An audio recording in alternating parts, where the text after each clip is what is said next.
So I came last year sort of on a lark because some really nice people invited me, and it was such an extraordinary event with really smart people asking good questions. I decided instead of bringing my "this is for everybody, fast-moving, fun, lots of pictures" presentation, brought my Masterclass, which I've not talked about before, and I'm going to put it on you to think hard about what we're going to talk about and ask hard questions as we go. Not as we go, after we go, and then we'll circle around. So here we go. What marketing is not spamming people. Marketing isn't making average stuff for average people. Marketing isn't about yelling or getting the word out. Marketing is quite simply making work that matters for people who care. It's not for anybody else, but for those people. And that's a challenge, because a lot of you work for organizations, and in your organization you're getting pushed to pedal faster. Pedal spelled both ways. Pedal faster, get it out there. Push faster, go faster. And the problem with that is that it's not working the way that it used to work. Here's a little video from Italy. You may have seen this online. This guy's last place in a bike race. He's pedaling faster. It's not working. So he decides to try a totally different approach to the aerodynamics of bike racing. And for a while, it turns out this is actually an excellent way to move through an environment where everyone else is just pedaling faster. So the purpose of my talk today is to help you think about whether you're spending time pedaling uphill in the wrong direction or whether there might be a different way to go. So where to begin? A simple question: what do we make? If we're a marketer, if we're in business or running a nonprofit, if we're trying to change the way medicine is practiced, what do we make? And I want to argue throughout this time that what we make is change. If there is no change, why just show up? We're trying to make a change happen. And often, we then decide that what that means is we have to make it better. But the problem with better is better has no real definition, because better is always in the eyes of the customer. Not better for you, but better for them. Because people are only going to sign up for things that they decide are better for them. And our enemy in the search for better is average. Average is what all the other forces around you are pushing you to do. Average is why you dressed the way you dressed today, because you didn't want to stand out too much. Average is the way you sand off the edges of a product so it won't offend some people. Average and average and average. So what we're ending up with is an old world that's based on yelling at strangers about your average products for average people so you can reach the masses, because mass and average are the same thing, toward a different world that's based on fundamentally different principles. So here are the principles that I'm going to talk about today, and most of them are phrases that you would never hear in a marketing address. These are words that we might use in other parts of our lives, but we're not comfortable using them when we talk about marketing. But what I write about in This is Marketing, what we're going to talk about today, is how these 10 ideas underpin where it all fits together.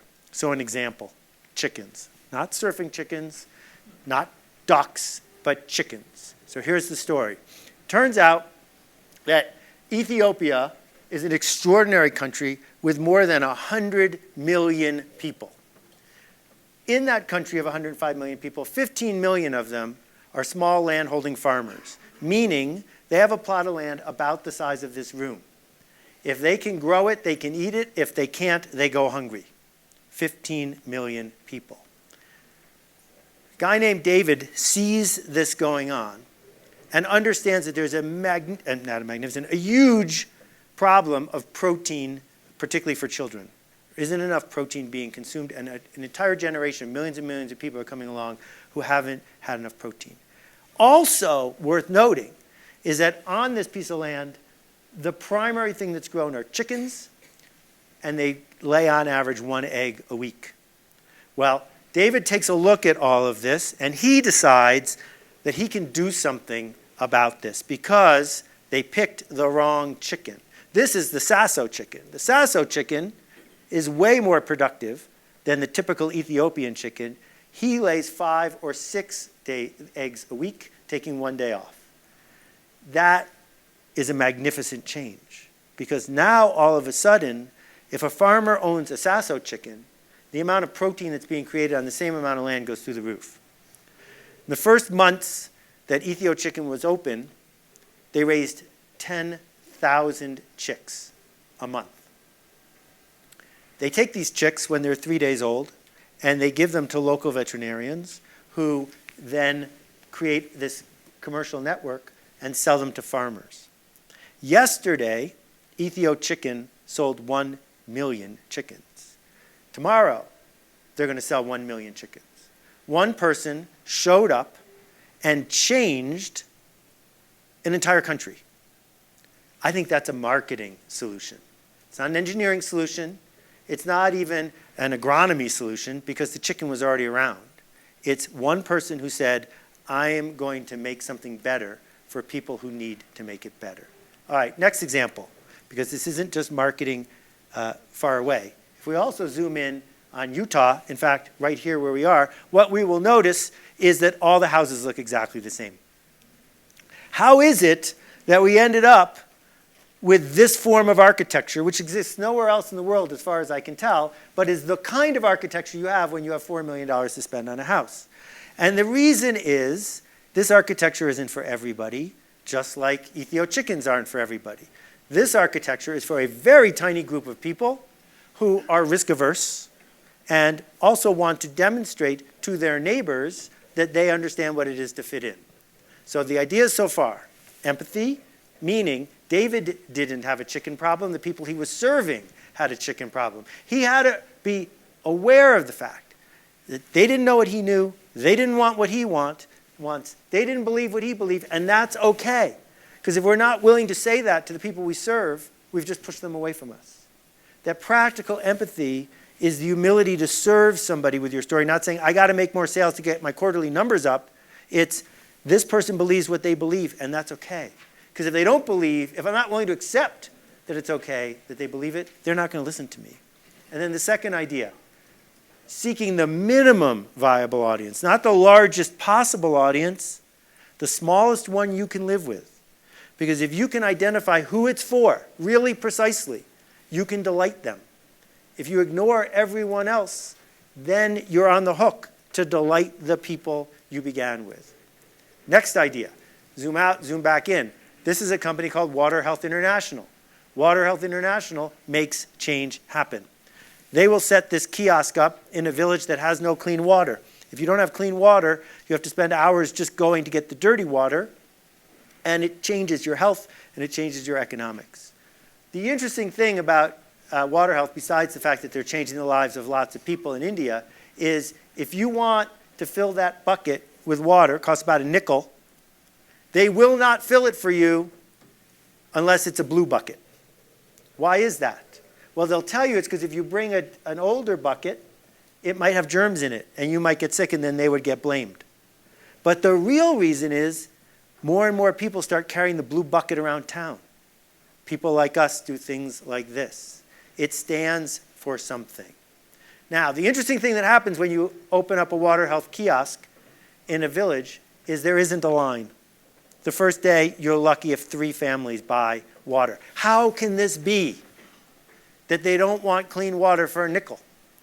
Well, it turns out every new idea in every culture, in every country, does not spread instantly. The first day, the first iPhone was on sale, not that many people bought one because ideas spread through the culture differently. We'll talk about that in a minute. So how do you accelerate that? Well, here's one thing that they did. Water Health got these battery-operated microscopes and brought them to local elementary schools. And India has a lot of great things going for it. One of them is they take schooling really seriously. And at the elementary school, they have a science class. And so the teacher says, kids, 9-year-olds, bring from home a little glass of water. So everyone brings in their water, and then they put it on the screen, and that's what it looks like. Because they're doing a lesson about bacteria. What do you think happens when that kid goes home and says to his mom and dad what he did in school today? Hey, Mom and Dad, I looked at the water that we have, and I looked at the water our neighbors have. And why is there weird stuff growing in our water, but not weird stuff growing in their water? Tension is created every time change shows up. The tension of, will this work? The tension of, should I leap now or should I wait till tomorrow? That when we think about how we decide to do something, that deadline can be a service to us. That scarcity can make it more likely that we take action. That people who have a season's pass might ski less than people who just have a 5-day pass because they feel like it's running out. the tension of what will happen next. The next idea, and I think after you see these two slides, you won't forget this one, is the idea of status roles. Professional wrestling is nothing but a public display of who's up and who's down. It is not actually about wrestling. Everyone who knows about wrestling knows that. It's my guy's up, my guy's down, therefore I'm up or I'm down. Status roles are all that theater is about. Each character in every play, up or down, in every novel. And guess what? The same thing is true for Congress, for politics, for who gets to cut who off on 84. It doesn't matter what we are talking about. We are hyper aware of where we stand compared to the people we are comparing ourselves to. And if you don't see status roles when you're engaging with others and what they care about, you're missing a lot. So here's a 30-second clip from one of the best movies ever made, and then I'll give you the background of it. I stood in the courtroom like a fool. And those two bastards, they smiled at me. Then I said to my wife, for justice, we must go to Don Corleone.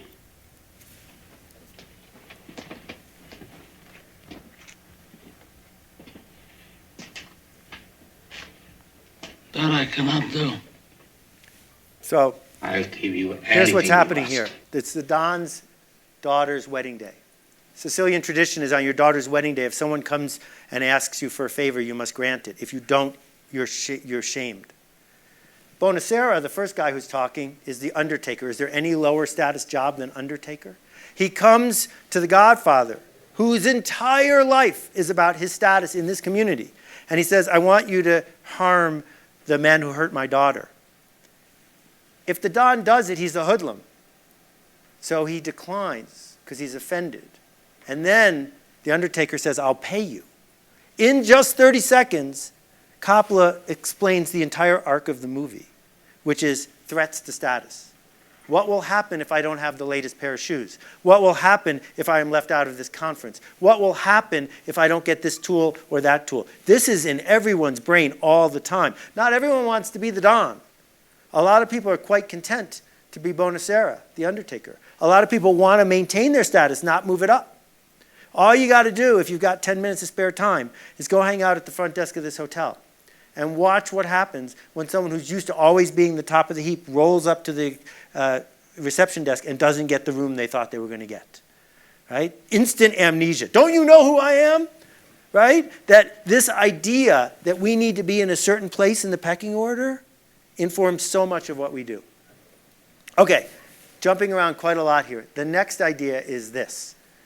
There are brands in lots of areas of our life. This is actually a Louis Vuitton waffle iron. And also you've got these sneakers from Louboutin, $750. Or this mattress, which costs $65,000. There are lots of brands in our life, including Hershey bars, which cost $2, that use brand marketing to spread. Brand marketing is unmeasured on purpose. We do not see a Hershey's ad on television and then run out and buy a Hershey bar.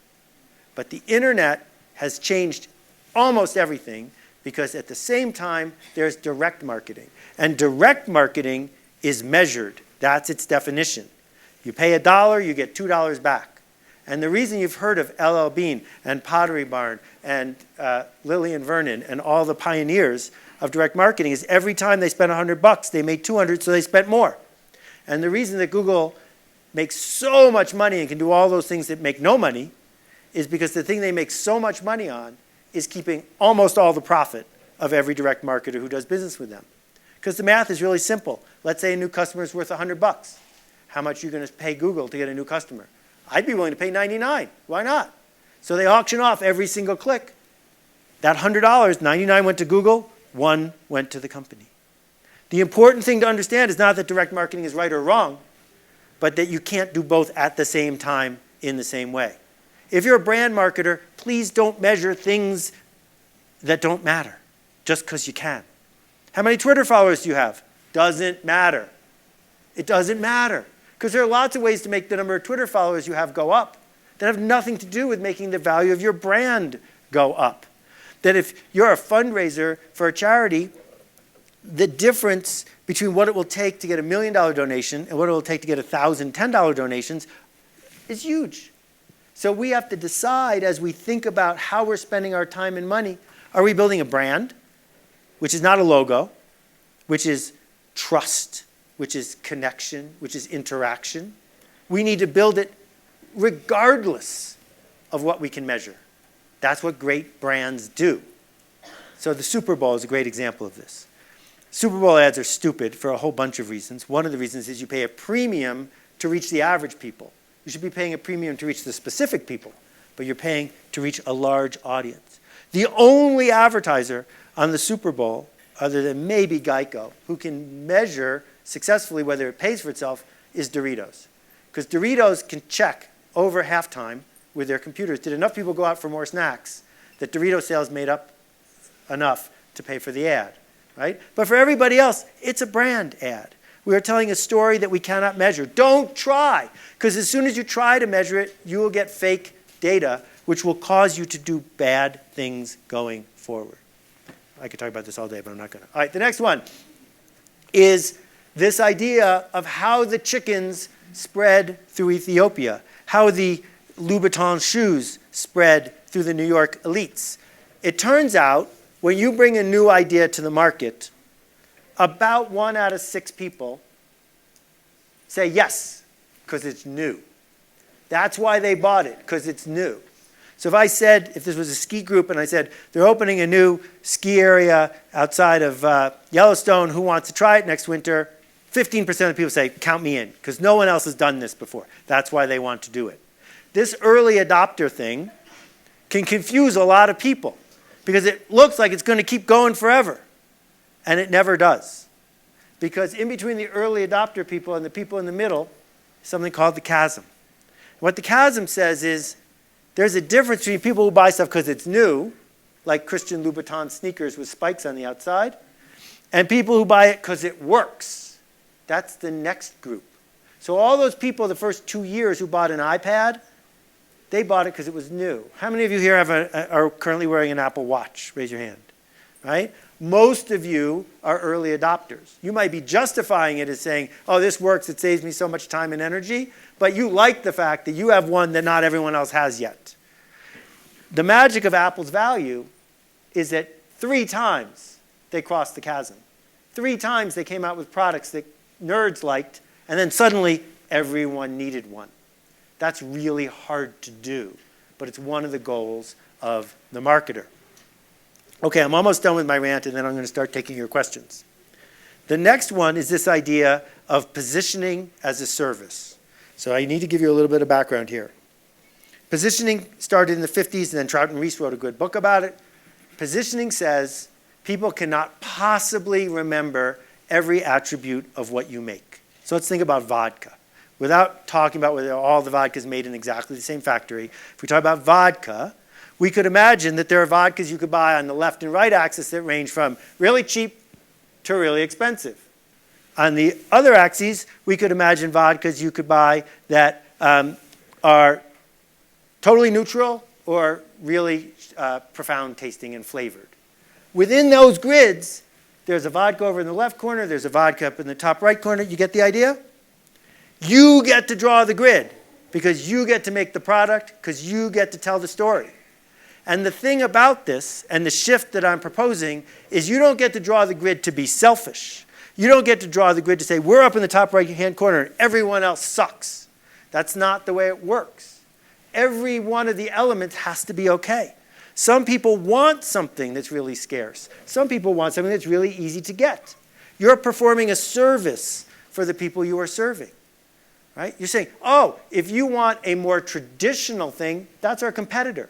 So when someone comes to you and says, I need you to do this, you should eagerly send them to your competitor, because that's what you're doing, is positioning you in a corner away from everybody else. And we'll talk about that in more detail if you want, because there's a lot of juice in that. Okay, the next one is this. Mandatory education almost never works. We remember sitting through a horrible calculus class from a horrible calculus teacher just because we had to. But we don't remember anything we got taught.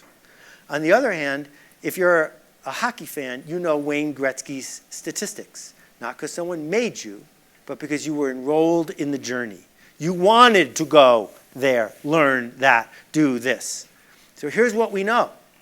You have 10 million things to be doing right now. You could be on your laptop looking at something else, checking your email, having a conversation with someone. You're choosing to be in a room learning something. These are choices. Every one of your customers have these very same choices. So we have to earn enrollment. So here's a tiny little movie clip. It's probably going to be hard to see, but we'll see. And it's about this idea that what we could do is see the other person for who they are, right? So she's a French chef. She hates this guy who lives across the street. He's trying to become a brilliant chef.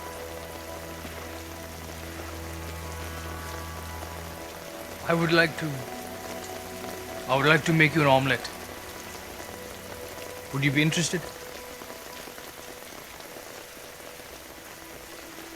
But I need your help to break the eggs.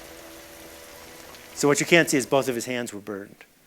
The key takeaway from this is he didn't come to her and say, I'm hustling you for something I want. He didn't come to her and say, please buy what I want to make. Buy it from me. It's my job to sell it to you. He came to her and said, I see you as the kind of person who would like to help me go on this journey. Will you come with me? Because I can't do it without you. If you earn that enrollment, you don't have to worry about exit pages and sneaking around people and pop-unders and pop-overs or any of that, because they want to go with you. They would miss you if you were gone. So when I come back to this list of things that we just did in a breakneck 20 minutes or so, what we see is that every time you show up with a story, every time you decide to spend time or money or energy to make things better, it's not going to spread because you want it to. It's going to spread because the people you serve want it to. Ethio Chicken doesn't run billboards. Water Health International doesn't have people in call centers spamming people on the phone. Instead, their users tell the others. And that's what that thing in the center is. It's R naught. It's a term from epidemiology. And what it means is every person who's infected, how many people do they infect? So the Spanish flu, which almost wiped out America in the 1910s, had an R naught for a while of over 1, which meant if you got the flu, you were going to infect more than one other person, which goes to infinity. Do the math. And it only, after a few months, dropped below 1. So when someone starts carrying around an iPad in the gym, or an iPod in the gym, how many other people see the white headphones and decide to go get it? When someone starts using Insta in the high school, how long before her friends quit Facebook and start using this other platform instead? If you build it to share, it's way more likely to be shared. So now the punchline of all this, to get back to David and the Ethio chicken. Here's a guy who's not from Ethiopia, who's never owned a small little farm, who changed the lives of 15 million people. I'm not counting all the dead chickens. We'll leave that aside for now. But he changed the lives of millions and millions of people. What he could have done instead is said, not my turn. I'm not qualified. He could have said, this is never going to work. Something bad will happen. There are critics out there who don't get what I am trying to do. But he didn't, because marketers have leverage now. And with that leverage comes responsibility. The responsibility to say, we could change what we make. We could change how we do it. We could change who we serve. And if we change all of those things, then the people we serve will be better for it. So a couple personal stories as I wrap up. When I was in high school, I played the clarinet for 8 years. I didn't actually play the clarinet. I took clarinet lessons. That's not me, but it could have been. I took clarinet lessons. And what they do when they're giving you clarinet lessons is they teach you more and more notes. And then they teach you more and more songs. And not once in that 8 years did any teacher sit me down and say, you know, you can't even play one note that's worth listening to.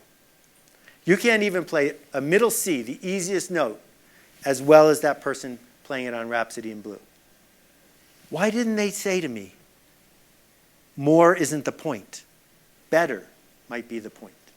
Why isn't it okay for us to say, I don't have to do what everyone else is doing, but I have to do something that someone who's not getting paid thinks is better, that they care enough to have missed if I wasn't going to make it. If I wasn't here, if I wasn't interrupting them, if I wasn't building this website, who would call and complain? Where'd you go? So here's the end of that video from Italy. I didn't show you the whole thing. So the guy's got the method. He's a hero. It moves him all the way up to first place. Great, I'm done. Except maybe not so much. Because it turns out that in our economy, once you figure something out, someone else is going to copy you. And once they do, it's no longer a free ride. And I think that's fantastic. I love that this group is called Mastermind, because what it means to be in a mastermind is that you are surrounded by people, every one of whom is smarter than you. That all of us know more than any of us. That everyone is dealing with their own fear. Everyone is dealing with their own stuckness. That we have bosses or coworkers or boards that don't see what we need them to see. But if we can learn how to talk about it, how to put the idea into the world, then maybe we can take the responsibility for making a difference. So the last story I want to tell you is, I used to have an office in Boston. I live just north of New York City. And once or twice a month, I would drive to Boston. But if I drove to Boston, I would get caught in a horrible traffic jam. And I'd look up in the sky, and the planes to Boston were zoom, zoom, zoom. So I'd curse at the fact that I had driven. So every once in a while, I would fly. But when that happened, we would circle the airport for hours, and I would look at the cars down below. But I can't win. So one time, I'm going to my office in Boston, it was a long time ago, before the TSA, and 29 minutes after I leave my home, I am in Boston. It was perfect. It was magnificent. And do a long day. It's 8:30 at night. We fly back to White Plains Airport, and we circle the White Plains Airport until we run out of gas. This doesn't seem like a good plan, but that's what they do. And they say, we're going to make an emergency landing in Albany. We think we'll be on the ground about 10 p.m. I'm not in favor of emergency landings, but they're better than no landings. So we land in Albany. I don't know if you know anything about Albany, but I'm not going to get into that because I get in trouble when I talk about Albany. But it's Albany. And the pilot comes on and he says, we're on the ground. Yeah, I knew that. And we're going to be here for 3 hours or so. But I think at 1 a.m., I'll be able to fly us back to White Plains.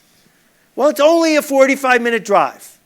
So I open my laptop. I'm an early adopter, so I got one of those modems in there. And I go online. Avis has one car left, and they shut in 10 minutes. So I grab the car, four-door, I pay for it, and I stand up on the plane, and I turn to the audience. No, everyone's an audience to me. I turn to the passengers. I say, ladies and gentlemen, I am not a psychopath. I'm wearing a tie. The thing is, my car is in White Plains, and so is yours. I just rented a car. I paid for it. I got 3 empty seats. Who wants a free ride home? No one raised their hand. As far as I know, they're still in Albany. And I spent the whole drive home thinking about, was it my presentation? Was it my pitch? Should I? And then I realized just before I got to White Plains what the problem was, which is this. If you get off the plane, it's on you. It's your fault. If you stay on the plane, it's United Airlines' fault. And we have been trained to stay on the plane. And we now live in this revolutionary time. There is nobody on earth who 25 years ago could have envisioned what the life is like today for a marketer. Just 25 years, one generation. That an individual has the ability to change the minds, the lives, the sustenance of hundreds of thousands or millions of people because they care enough to make a ruckus.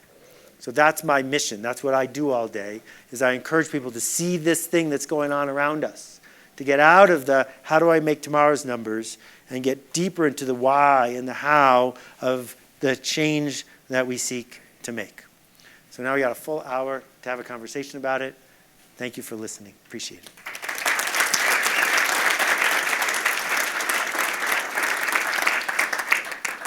So everyone, this is where the status roles and tension comes in. No one wants to ask the first question. I'm aware of that. Yes, sir, please. Yeah, so a phrase you said was, if you build it to share, it's way more likely to be shared.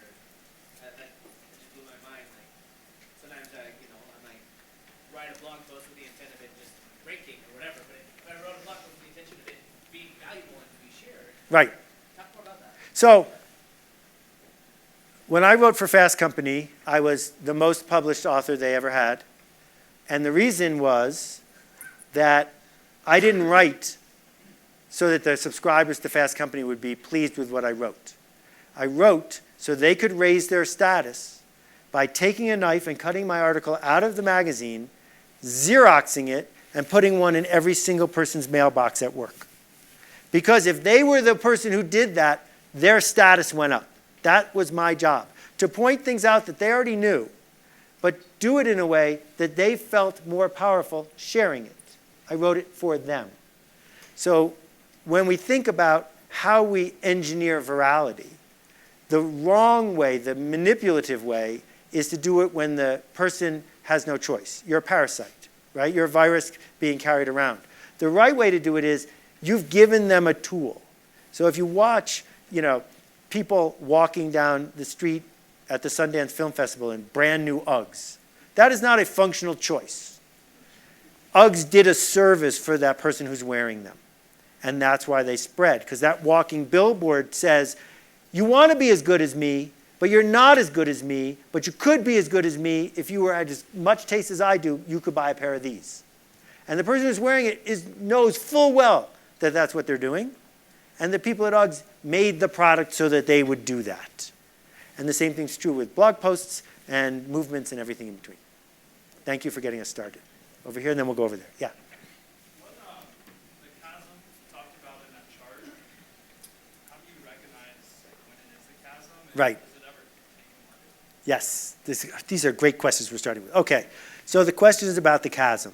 How do we know when it's coming? How do we know if there is one? How do we know if we're in it? There are some things where there is no mass market.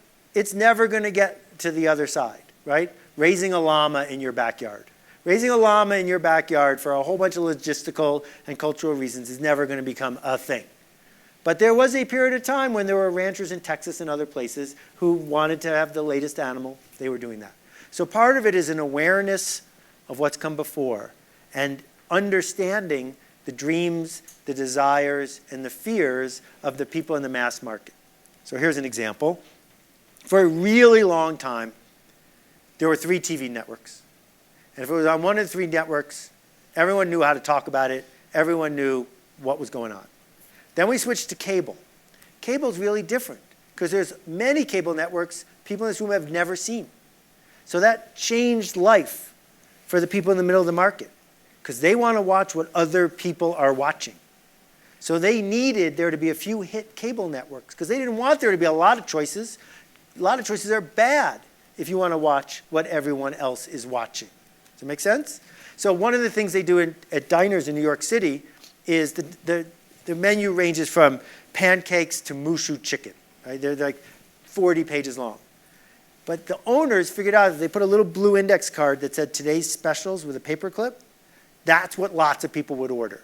And the specials never changed. They were special because the diner made more money on them. That's why they were special. And they were doing a service, though, because for the kind of person that wants to order what everyone else is ordering, saying these are our favorite items solves their problem. People in the middle always want that. That's why they're in the middle. They chose to be in the middle because being in the middle feels safer. It feels you get deniability. You don't have to expend emotional energy to decide what to do right now. It's always on CBS. Whatever's on CBS is what I'm going to watch. So you need to know that that's a process. You're probably not going into a field that no one has ever gone into before. So you see, the people who have gone into this before, what was that like? When Richard Branson said, I'm going to sell tickets on the first orbiter, he knew that almost everyone would say, that's stupid, it's a waste, you're going to die. But he also knew that some early adopters would eagerly wire him $250,000 because they got to tell all their friends they got in first. But if he was foolish, he'd imagine a business as big as United Airlines. No, that's not going to cross the chasm because there's no people like us do things like this for the masses involved in that expensive activity. And it's also not how much it costs. So the last riff I'll give you on this is yo-yos. Did you yo-yo when you were in elementary school? Were you the first kid who had a yo-yo? Okay. So every 2 years, yo-yos have faded long enough that the kids in school have forgotten the last yo-yo craze. And then a kid brings in a yo-yo. If the wrong, in quotation mark, kid brings in a yo-yo, nothing happens.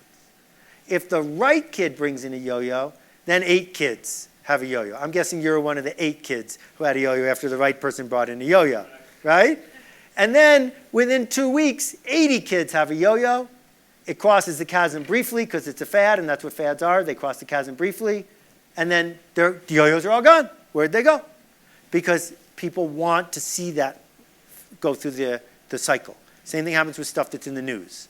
And I'm glad those kids in Thailand got out of the mine, but that's a classic news story that crossed the chasm and then it's gone. So you got to see those and say, which one am I building here? And who do I need to talk to about it? Because if you're the wrong kid with the wrong yo-yo on the wrong day, nothing. What do we got over here? Anybody? Prayer. Yes. Oh, all right, we'll go there and then here. It's hard for me to see. Hi. So you mentioned with branding that you shouldn't measure it, or and maybe you can elaborate on your thoughts there. But my question is around, do you feel like that's a function of lack of technology or our inability as humans to just understand all the complex decision-making that's going into building a brand? Yeah. So what I mean by don't measure it is don't use easy measurements that benefit a media company or its agencies, right? Because those we know don't work. My grandfather, I still remember when I was 12 years old, says, I bought a new stereo, I'm all excited. And I said, well, what'd you buy? He said, I bought a Fisher. And I said, well, did you listen to it? He said, no, but it's a Fisher. That was their slogan, it's a Fisher. So he had already determined in his mind that this was the best one because ads had persuaded him. There was no way to measure that this was coming if you're the Fisher company. You don't know which ad on which day led to this slogan sitting in the back of my 68-year-old grandfather's head so that on the one day of his entire life that he was going to buy a stereo, this would come to mind. That's the history of branding, that we form initial impressions. We fight to maintain the initial impressions, but then sometimes we throw them out and we decide to do the opposite, right? So election, however many years ago, John Edwards stops his plane and gets a haircut. He has a brand now.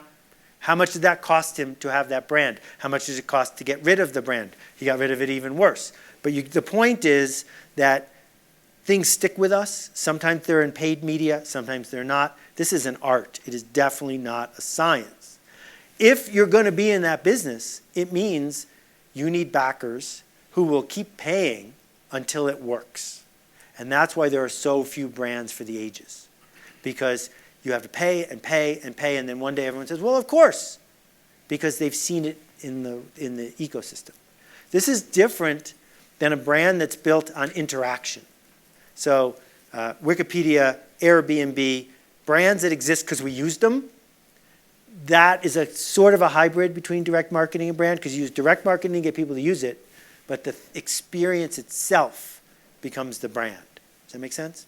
So the last example I'll give you about this, back when Google was beginning to win and Bing had just come out, all the nerds were talking about how much better Google is because it's 4 milliseconds faster and their search results are better.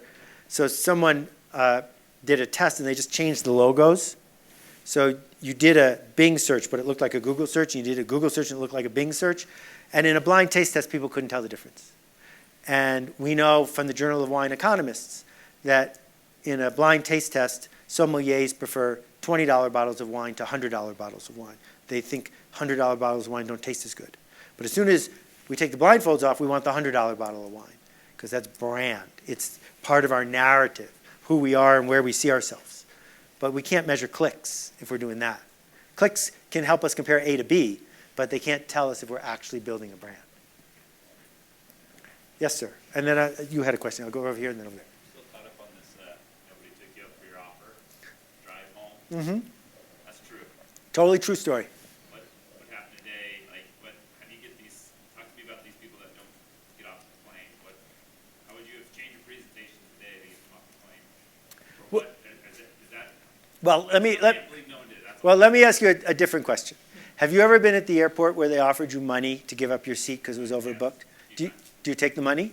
I did twice. Good for you. Most people don't take the money. You've seen this, right? These are people who scrape together the nickels to get on the flight.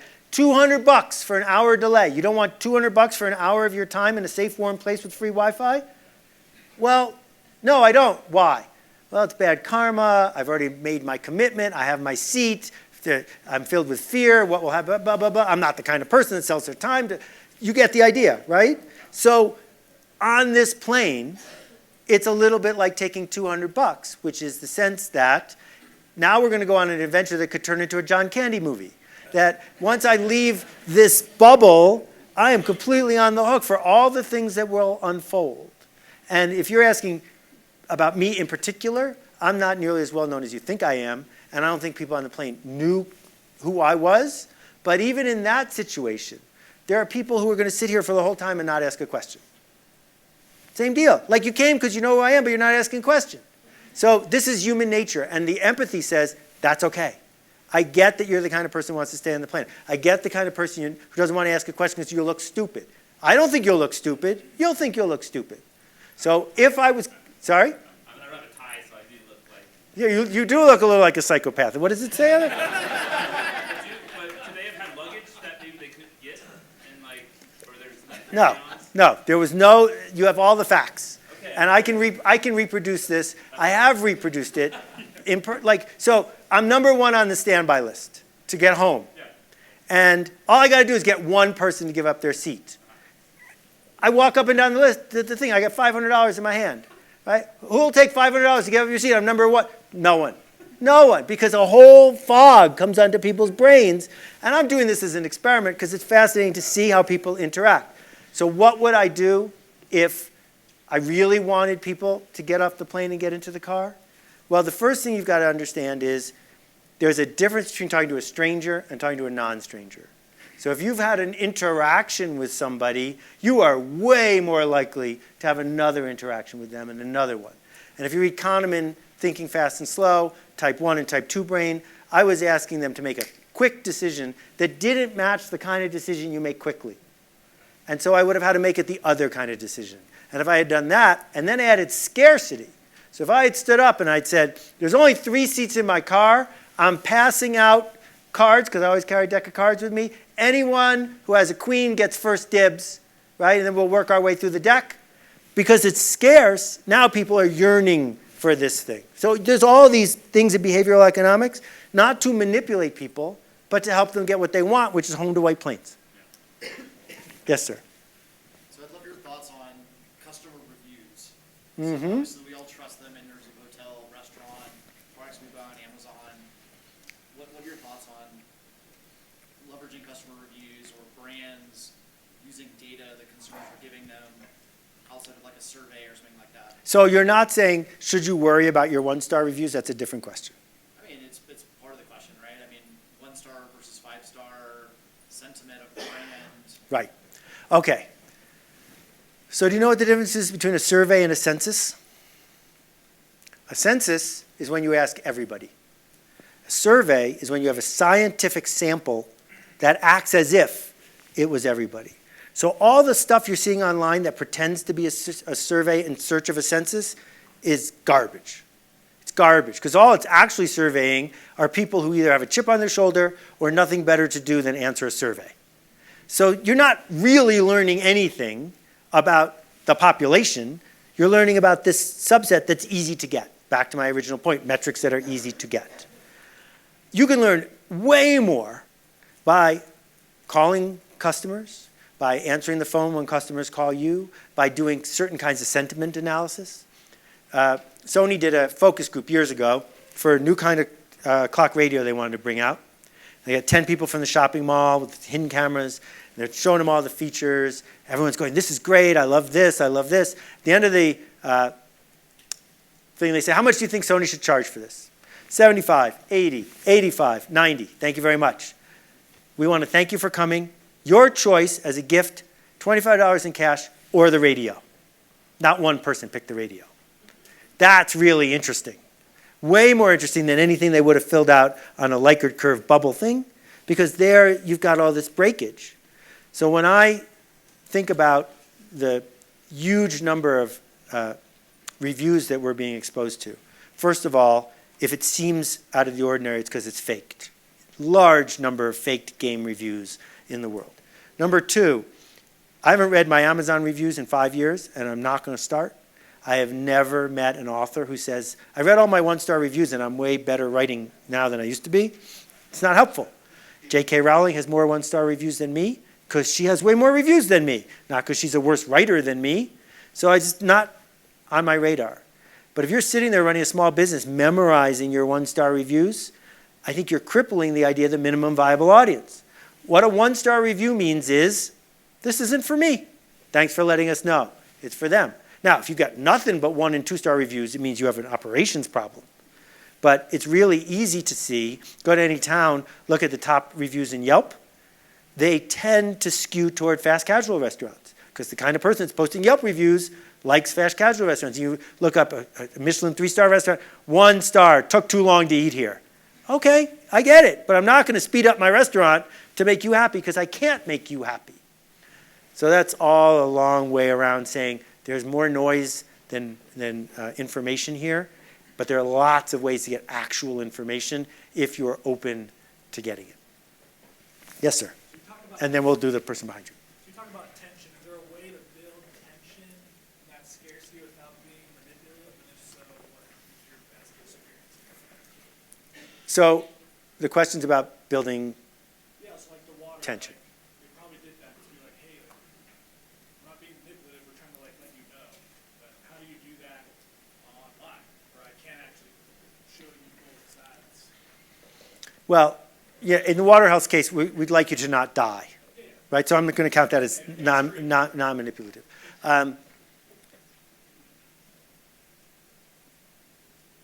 As I just demonstrated, creating tension is really easy. You just have to not talk for 6 seconds, right? And we tend to rush in to make tension go away, when in fact we can use silence to help us let someone else feel seen, let them feel like they have control of the microphone. And if you're willing to sit with silence a long time, you will discover it changes the relationships you have with lots of humans too. Using silence online is really hard because people will just swipe right or left or whatever and they're gone. So one of the things that creates tension online is scarcity and fear of loss. So Supreme has a line out the door, 100 people. I go to the Supreme store, I was on my way somewhere, I was like, what are you guys waiting for? $45 t-shirts. Why are you waiting for $45 t-shirts? Across the street, they have $9 t-shirts. We're waiting for $45 t-shirts because there's only 200 of them. Tension is created because if you don't get there in time, you will be the first person who doesn't get a t-shirt, right? That eBay had a tension problem at the beginning, which is this guy might not send me my stuff. He might send me a brick in a box. In the face of that tension, most people left. But some people got really into it because they could find a treasure. Then PayPal showed up and eliminated the tension because you got a guarantee with the whole thing. So eBay just became a store. And yes, they became a big profitable store, but they gave up their future because anyone can be a big profitable store. There wasn't any magic left. Go to Comic-Con to watch the launch of a new movie. They don't show you the whole movie. They show you 45 seconds of the movie, and then the super preview ends. The nerds want that. The early adopters want the incomplete preview. That's what they came for. It's the tension of it might be even better than what they showed us. So in all of these things, the lesson is you can't out-Amazon Amazon. Can't be faster than one click. Can't be cheaper than Amazon. Don't try. Go in a different direction. Yes, the person behind you. Can you speak a little bit to marketing to very specific demographics? And if you want to expand that demographic, how do you shift your marketing strategy? Okay, so the question is about marketing to specific demographics. First, I'm going to put a wedge between demographics and psychographics. Demographics have been around forever. They are what you look like, what I can tell from the census, your age, your gender, things like that. Psychographics are how you act, what you want, what you believe. Psychographics are worth 100 times more than demographics. There are 80-year-olds driving around pickup trucks in Maine with gun racks on the back, right? If I used demographics, I wouldn't know that because they're 80 years old and they live in Maine. but they're out there. That's a psychographic thing. Now, the thing about the internet, more people use the internet than ever watched TV, but it is not a mass medium. It is a collection of 1 billion micromedia. Does that make sense? There is no homepage of the internet. When I worked at Yahoo, there was a homepage of the internet. The homepage of Yahoo sold out for 1.5 years.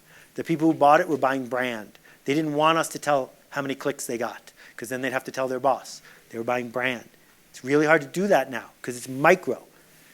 So you should pay extra for the psychographics you seek. And you can be really, really specific. So for example, I don't know if anyone else here is a skate skier, but I discovered Jeremy Ranch, which has skate skiing 1 exit away. And it's empty. Don't go. I liked it empty. But I don't want them to go out of business. And I was talking to the manager, who's a really nice guy, and I said, what are you doing to get the word out? And he said, we're doing a little of this and a little of this, and we're going to buy all the Facebook ads for people who live around here. I said, that's not how Facebook does its best work. You should buy, at any price, Facebook ads in front of people who also follow TUNA or Tuna, however it's pronounced, and I've also watched this and also have bought this and live in these 6 zip codes. Because those people are worth $500 each to you. People who have, a broken leg are worth 0. Psychographics. So the idea here is it's hard to overpay for the right psychographics. But if you're coming at it as a brand marketer who's used to mass media, it seems insanely expensive. Except it's not. And the urgent message for every direct marketer online is you must test. You must. It is free to test. No one cares about your opinion. Your opinion should be, we'll test it. If someone comes up with a bad idea, we'll test it. Costs $8. We'll test it. That cycle is how you always come out ahead. The one thing I got to add to it is if you test things on the internet enough, you will build a porn site. Because in every A-B situation, that's the direction it's going to keep moving. So you have to be also really clear, what is our brand? What is the change we seek to make? Who are we here to serve? Because when we can make the numbers go up by doing something that's not that, you must say no. Because otherwise, you're just going to be roadkill. All right. Yes, sir, in the beard, and then we'll go over there. So on the note of building a brand and buyer personas and reader personas, do you have any non-traditional advice as far as, instead of just surveying your audience and your customer base, do you have any other advice on how to better dial in who your target audience is and building a persona? Could you you don't have to use your example, but give me a super specific case that you'd like me to give you a non-traditional advice about. I'll use my example. So I'm in the space of SEO. We've built out a model where we can roll it out to any client and have good success, but that doesn't necessarily mean that that's what we want our legacy to be is any client. So I'd like to better dial in our audience so we can improve even more on top of the processes that we have and serve a more specific audience. Okay, so let's go back to the positioning grid. But before we do the positioning grid, we'll say the challenge of trying to grow an SEO business is there's only 2 kinds of people in the world, people who know they need SEO and people who don't. And people who know they need SEO probably already have someone helping them. So if you want them as clients, you got to get them to fire the person they're currently working with. People who don't think they need SEO, you've got to persuade them that they do. That's a big lift, particularly for a small organization, right? So that's where we walk into this thing that you're looking for people who are looking for you in that moment of flux. So then when I look at the positioning grid, the number of axes that are available to you are huge. So there are people who say, I like hiring firms that specialize in what I do. There are people who say, I like hiring firms that don't specialize in what I do because my competitors don't know about them. 2 extremes. So you could be #1 for dentists. Or you could be, we've never had a dentist before. You want to come be our dentist client? And we only do 1 person per industry. Better hurry, because if you don't sign up, the dentist next door is going to sign up. Tension, scarcity. So those could be 2 axes. When I look at these axes up here, there are some people who say, I've thought about this. This is the prime driver of my business. And I also know that it's worth investing in things that grow. I'm the kind of person that wants real estate on 5th Avenue, not real estate in New Jersey. That's one mindset. There's somebody else who says, I'm not really sure of this, and I'm a bottom feeder. What's your price? Because I got an RFP I'm asking 20 people to look at. And so you can say, we're the cheapest. And so when you look at these positioning grids of what axes you're going to put, we're the fastest. We only do one campaign every 6 months. It's worth waiting for. Those are two extremes. You got to find where can you make a promise that's true where you're going to own a corner. Once you do that, then it gets a lot easier to imagine who you're here to serve. So think about FedEx, when FedEx launched. Right? No, most people here aren't old enough, 74. When FedEx launched, the idea that you would put a piece of paper into an envelope and someone across the country would get it tomorrow for $12 was insane, because it only cost 12 cents for them to get it in 3 days. So FedEx first had to find people whose status would go up if they could send a letter fast. Not because it needed to get there fast, even though that was their slogan, but if they acted like it needed to get there fast. So when I worked at the software company in '83, I can vividly remember this, 45 FedEx envelopes ready to go every night. Because we were in a hurry. We're not going to wait for a stamp. That's who FedEx was for at the beginning. That's not who they are now, but that's where they chose to be. So yeah, I get it. Your SEO might very well work. It might very well work better than other people's SEO. That's not the question. The question is, what story do I tell myself, my boss, my coworkers about why I hired you? That's what you sell. We had one person back there, and then I'll come back up here. Yes? I love the idea and the reminder that people will share things that you validate that they already know.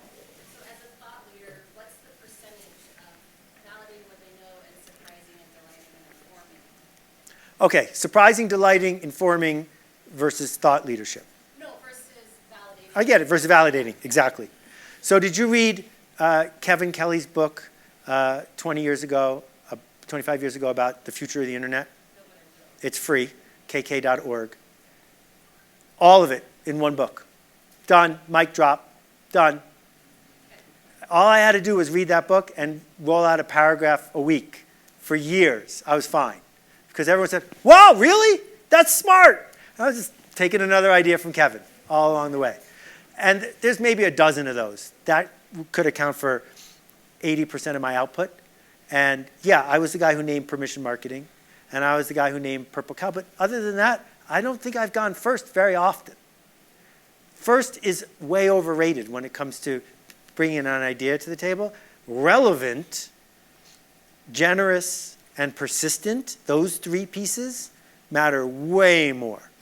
And so often someone will stand up and say, Bitcoin's going to sell for $19,000 a coin, and when it was 100, right? But that person wasn't persistent. They were sort of flaky and not relevant. I didn't know where they came from. And they certainly weren't being generous about it. So even though someone said when it was 100, you should go buy some, most people didn't. She was right. But it didn't matter that she was first because she wasn't believed. She wasn't trusted. She didn't have that leverage of showing up and doing the work. So that is where I think all this comes. A lot of thought leader stuff crosses my desk, and it almost never is the work of years of persistent generosity. It's, I have this one idea, where's my traffic? And that's really rare. Yes, please. So this is important. Sometimes it's hard. Mm-hmm. You've been at it for a while. How do you maintain your passion for creating a ruckus? So the passion for creating a ruckus. Well, I'm not sure. You probably saw there were a lot of kids in the lobby. 6-year-olds just want the ruckus part, right? That it's the thrill from the disruption that fuels them. I think I got a lot of that when I was in my 20s. That, oh, I could break something and make it a little better. That was fun.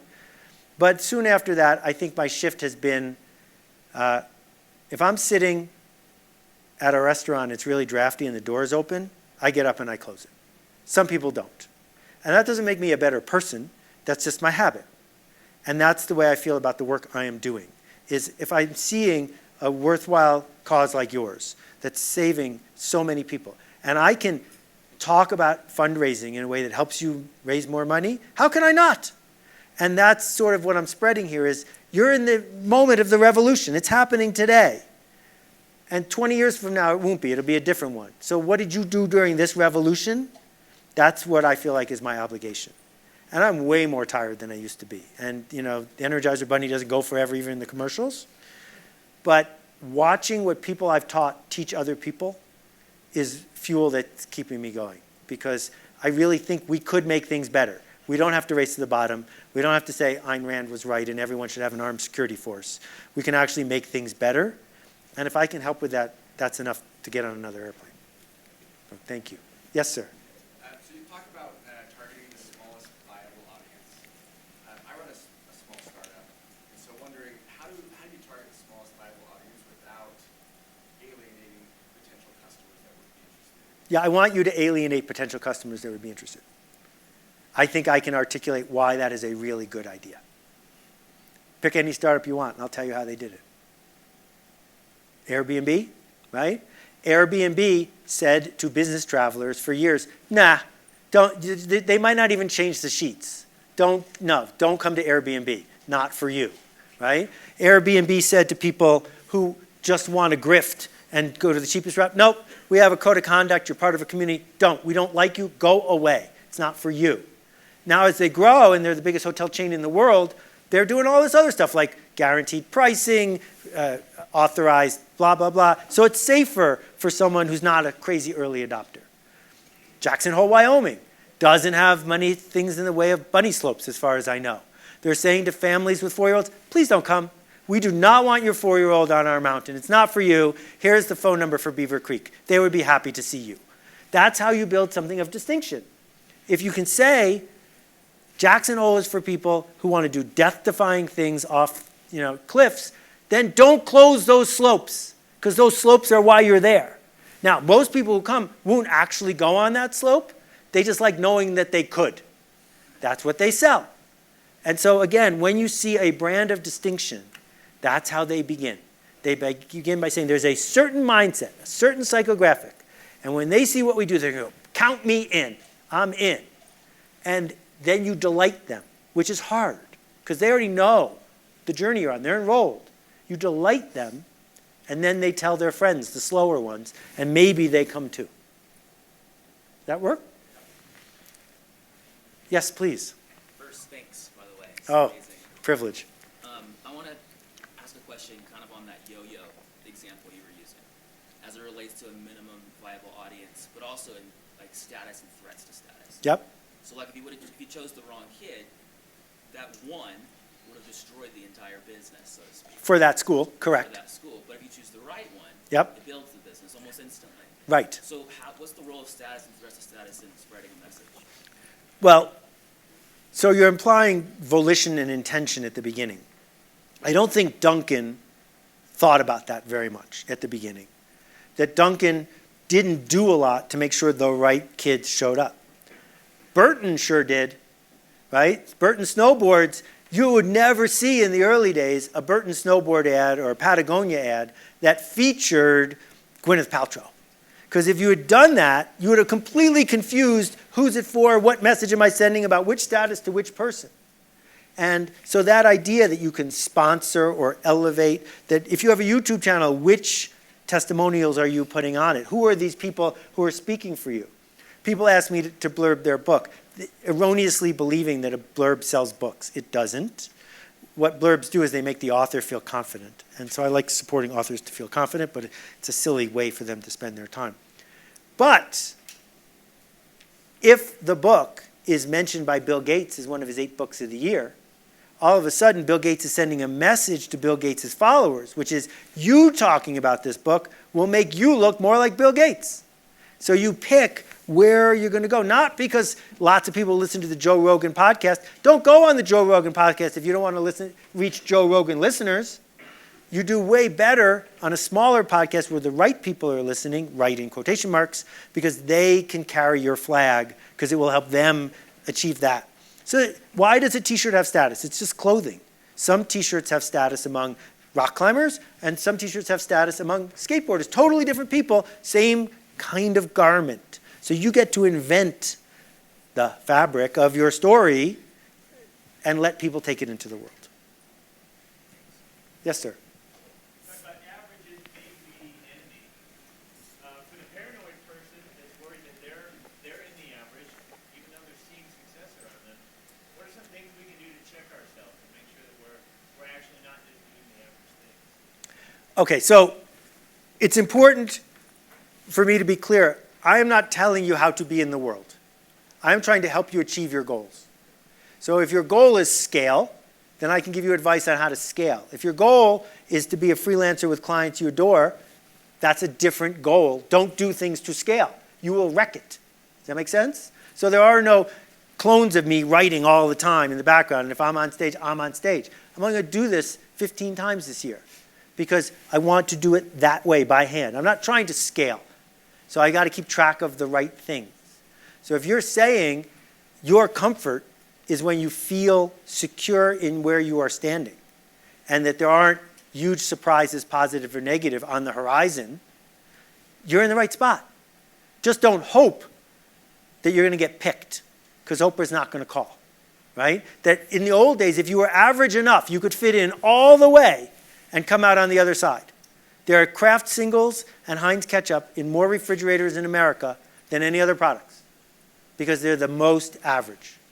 My argument is you can't do that anymore. Salsa outsells ketchup from now on. Not one brand of salsa, many brands of salsa. If we look at beer, the #1 best-selling beer in America is now other. That if we take the top 10, Bud Light's in there, Miller Lite's in there, but of the top 10, the #1 is the long tail all added up. So that's our future. That's why it pays to stand for something. Yes, please.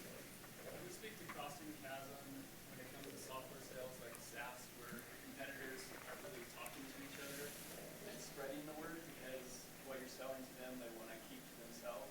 Right. They don't have that natural priority. How you can still get that growth like you would with a consumer product? Right. So this is a really challenging dynamic that shows up with consumer products as well. So I'll start with the consumer, and then I'll switch to B2B. I'm told that if you get a good haircut, people will say, looks like you got a good haircut. You will then instantly tell them where you got your haircut. It's super rude to not do so. That's why it's easy, if you're really good at being a hairdresser, to grow your practice. On the other hand, no one ever says, you look really relaxed. Did you get a good massage? No one ever says that. So no one ever tells anybody else about the place they got a massage. So it's really hard to build a massage practice because one thing is you're supposed to talk about and one thing you're not. So if we look at the growth of something like LinkedIn or Facebook, why did they grow so fast? They grow so fast because it works better if your friends are using it. That's Metcalfe's law. That's why there are fax machines. Because as soon as you buy a fax machine, first person who had a fax machine, you can't do anything with a fax machine if you're the only one. So you have to tell everyone you know, your lawyer, your accountant, go get a fax machine so I can send you a fax. And so it spreads. So what we see with things like software as a service is that certain varieties of it are engineered to spread because it works better if other people. So Slack is the home run example of this. Slack in my office, if I'm the only one on Slack, it's a little lonely. So Stuart designed it to do what it did. Now he's got to figure out how he wants to steer it going forward because it's not going to keep doing what it did. On the other hand, if you have a piece of software that's going to give your company a spectacular competitive advantage that will go away if your competitors get it too, you're definitely not going to talk about it. And my point is if you're trying to build a business to grow, don't make software like that. Or if you are going to make software like that, the secret is to pick one player per industry and charge them a huge premium. So when NutraSweet first came out, this is a true story as well. A friend of mine used to work at the company that made NutraSweet. They had a choice. They could go to Coke and go to Pepsi and get them both to buy it. Or they could have gone to just one and say, we have this patented thing and your competitor can't have it.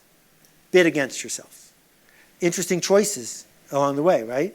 So the punchline of the story is an admin made a mistake on the final ingredient, on the final contract and added an extra 0 to the price per pound to one of and they were so eager to get it, they signed it.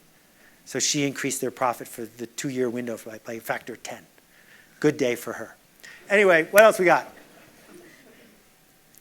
I'm wearing you out. I always do this. Yes? So we've spoken a lot about brands today and how the most powerful ones are built based off of focusing on the metrics that actually matter. Right. Will you list off a few examples of brands today that are doing both good and bad at this? Doing well or poorly at using metrics to grow.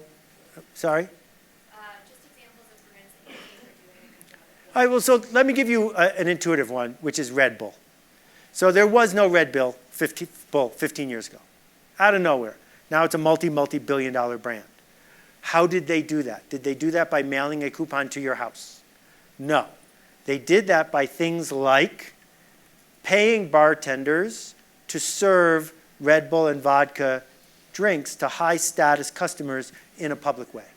They did that by sponsoring sports events that had no sponsors, so that people within those circles would see it as early adopters, right? Because who else is going to a rock climbing competition on the outskirts of Cleveland? A certain kind of early adopter. Well, there's the Red Bull van built on top of a Mini. It's unusual looking. What's the ROI? Don't know, right? CEOs in Thailand who are just going to spend the money. Figure it out. Because the profit margin is 95%. You're not paying for the ingredients. You're paying for how it feels to order a Red Bull. You're paying for the caffeine rush after you drink one. And that head start allows them to cross the chasm. And now there's 100 people who want to be Red Bull. And they're out of the easy tactics because Red Bull took them, but they weren't easily measured. Compare that to the mattress example I gave you. So my mattress bit the dust. I had to buy a new mattress. That's the one I bought. That's why I put that picture up there. It cost $950. Fine mattress. I have seen their ad 4,000 times since then. Everywhere I go on the internet, there's their ad. Because someone in some department said, we can look at the metrics. We have proof that this is building blah, blah, blah, blah, blah, because it'll lead to conversion, blah, blah, blah. Number one, you're not doing it right because I already have one. But number two, that's not going to be a strategy for the long haul. Because all you're doing is taking most of your margin and giving it to an algorithmic middleman. There are other ways you can do things that are memorable, right? That if your ad and your competitor's ad are the same except you could swap the logos, you haven't done anything to build your brand.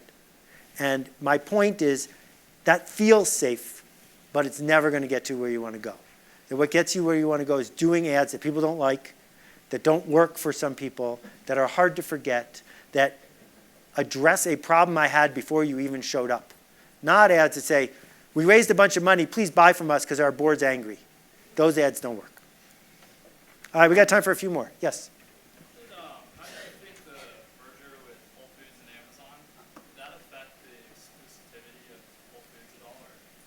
So if Whole Foods wants to cross the chasm, and let's remind ourselves that Walmart sells $100 worth of food every time Whole Foods sells 50 cents.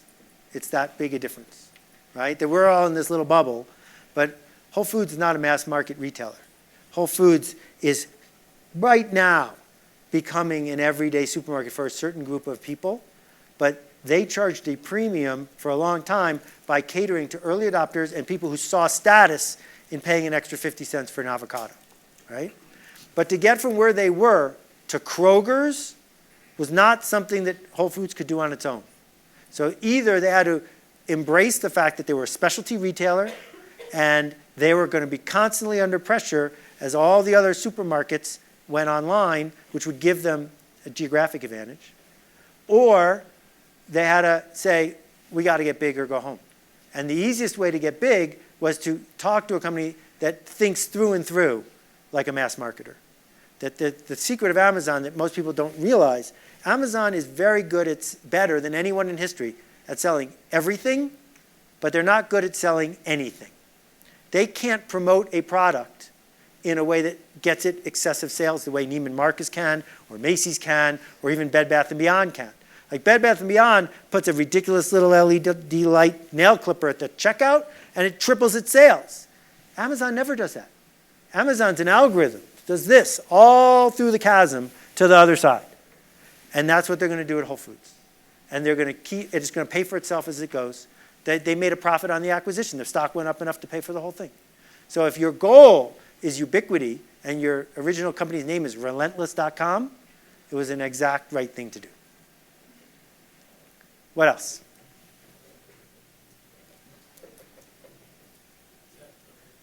Over here, we'll go, yes, please, all the way on the end. What would you say has been your biggest failure? My biggest failure, without a doubt, are the things I haven't done. And the most expensive one was in 1993 when a coworker showed me this. I had one of the first internet companies. Coworker showed me this thing. He said, "This is the World Wide Web." I said, "That's stupid. It's slow. There's no business model. I don't want to see it again." What did that cost me? $5 billion? Right? Easy. That was expensive. But mostly it's not just opportunities unexploited. It's people and changes not seen. Because I was too much in a hurry to be right, that I didn't see what was possible. And so I try to remind myself of that. And then the shift I've made since selling my company a little while ago is I don't want to be an entrepreneur at scale. I want to be someone who makes things. And so I see lots of cool opportunities. I got 7 business plans on my laptop that I'm never going to build because I don't want to do that. And I know someone else will do it. I'd rather be able to spend time teaching or opening doors for people who can go to places I can't go and don't want to go to make things better. So I'm aware every day of what I'm not doing. Those are my big failures, and I know it. But it's a great question. Yes, sir? How do we educate/persuade the younger generation to think like you on the plane versus everybody else? Right. Okay, so this is the challenge of industrial education. Because the education industrial complex is real. It's 100 years old, and it is sustained by the fact that all the parties in it benefit from it being the way it's being. So you've got compliance, because factories need compliant workers. You've got certification, because that ensures that the certifiers can maintain something that seems like status. You've got bureaucracy that wants stability. You've got, I mean, go on and on and on. Excuse me. So I think it's good. I wrote an 80,000-word manifesto on this called Stop Stealing Dreams. It's online. There's also an 18-minute video that you could just watch. That's easier to watch because it's 18 minutes.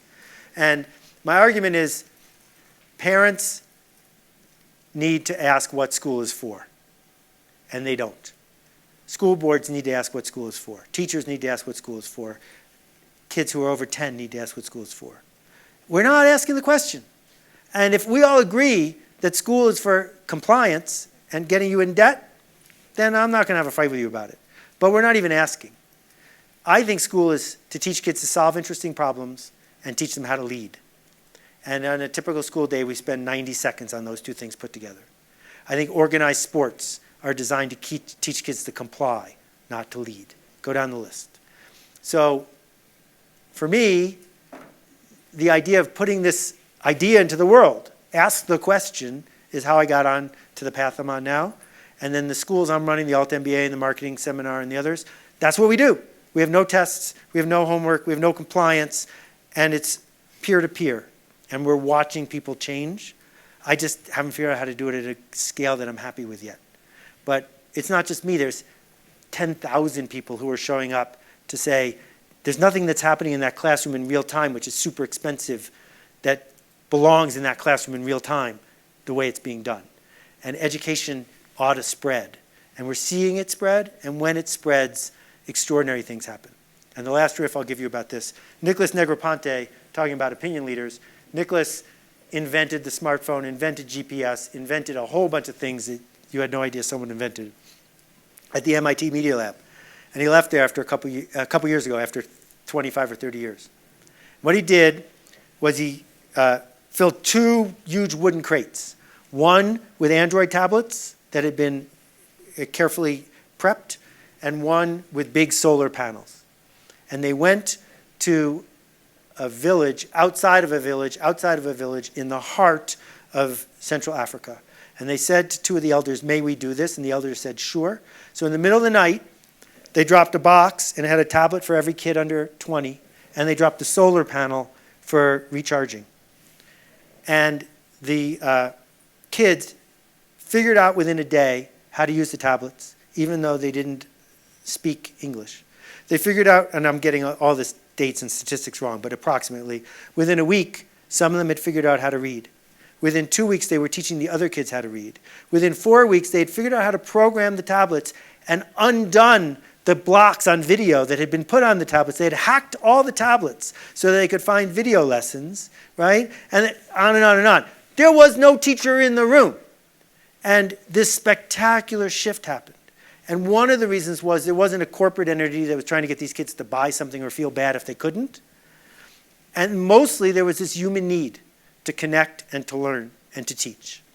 And that fills me with an enormous amount of optimism because we don't need more stuff. We spent more money last year in America on self-storage units than movies. And so making more stuff isn't the point. It still gets back to what leverage will we use to make things better. All right, let me just do two more and then I'm going to hit the road. Anybody want to help us wrap up? We'll do, that wasn't a, yeah, it was, good. All yours. Do you feel that social marketing or influencer marketing in that direction about more authentic voicing and in terms of that type of marketing is ever going to overshadow the traditional digital marketing scene? Okay, so you used a couple words that I'm not sure what you were, when you say authentic, what does that mean?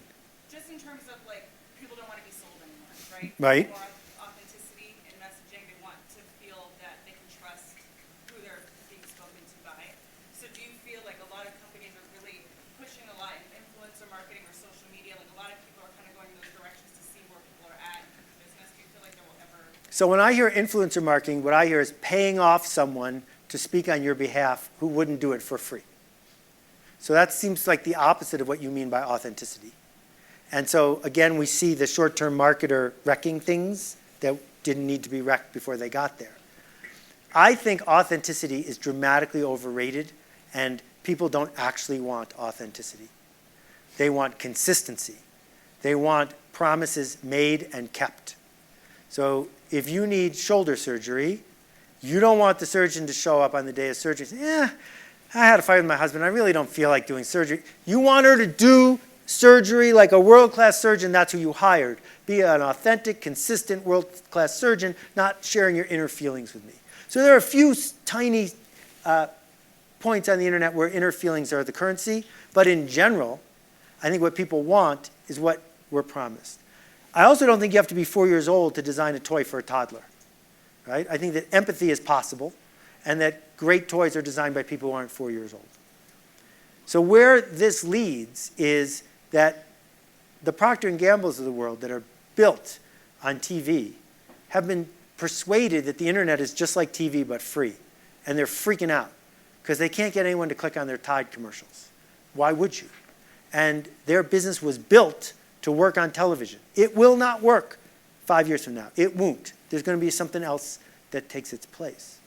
And some of it's going to be people who want to be railroaded and manipulated and pushed, final sale, coupon code, trickery, because marketers do it because it works. It works because some people want that done to them, right?